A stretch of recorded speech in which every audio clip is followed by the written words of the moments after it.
Moon's Lament. The town of Eldridge was quiet on most evenings, but on nights like this, when the moon hung fat and swollen in the sky, an unnerving tension filled the air.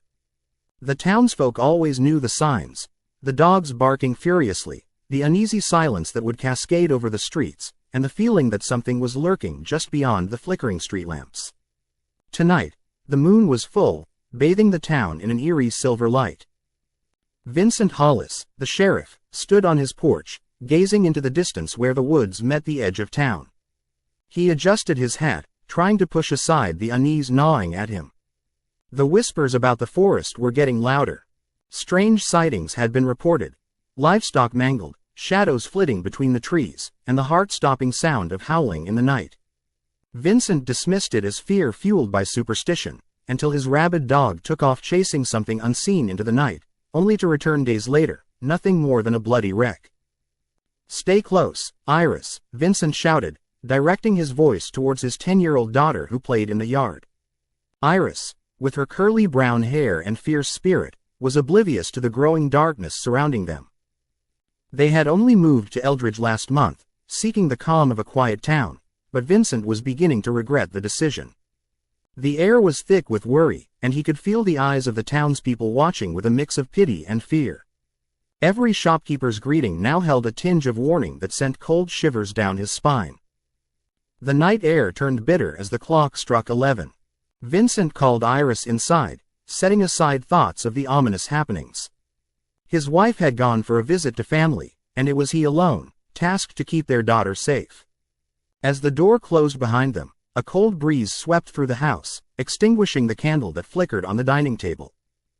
"Daddy, what's wrong?" Iris asked, peering up at him, her big brown eyes wide with concern.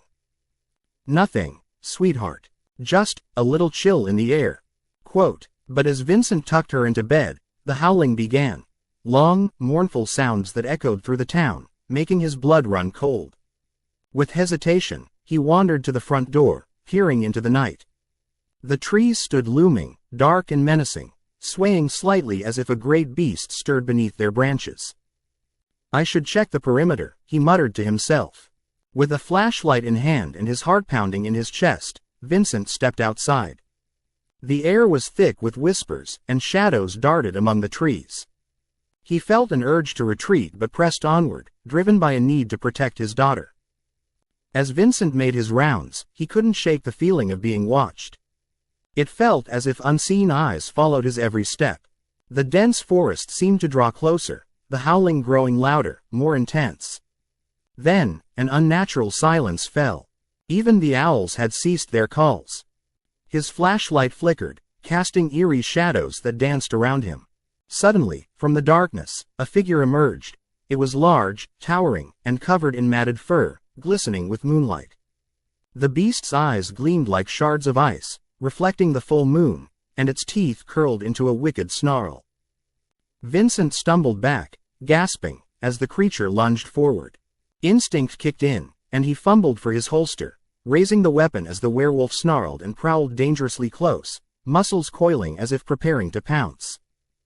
Get back, Vincent shouted, his voice cracking. The beast haltingly stepped back, sensing his fear but not retreating. A low growl reverberated through the air, vibrating through his bones. It wasn't just a wolf, it was something otherworldly, something primal.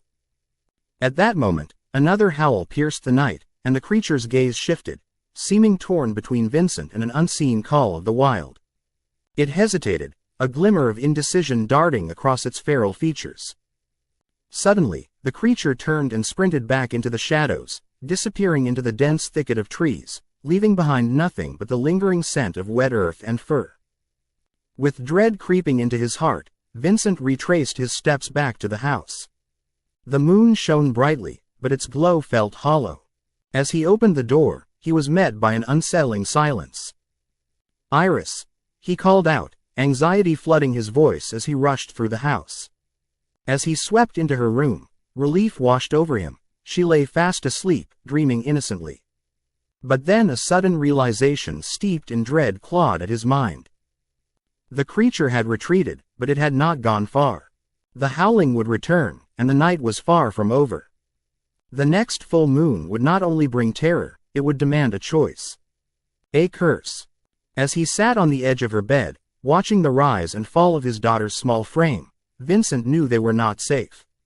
Not from the haunted woods or the flesh that yearned for blood under the blinding gaze of the moon. With each passing night, he could feel the darkness creeping closer, and he realized he wouldn't just be guarding Iris from the lurking wolf. The true horror was that soon, he might become it.